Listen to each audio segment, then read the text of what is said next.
Yan. Yan ho ang magiging ulam natin ngayon.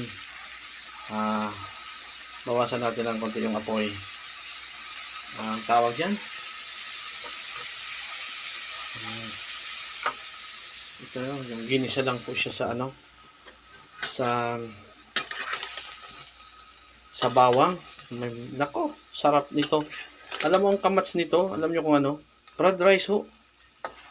The best siya sa fried rice. Nung naalala ko, nung bata pa kami, sa amin kasi noon, may naglalako nito, yung sa bilao lang. May tumpok-tumpok. Tapos pag umaga, bibili niya ng mama ko kaya ng papa ko. Tapos, ginigisa lang nila sa bawang. Tapos, ang partner niya is fried rice. Tapos, coffee o kaya yung rice coffee. Sus, kasarap po. Yun yung mga namimiss ko noon. Pag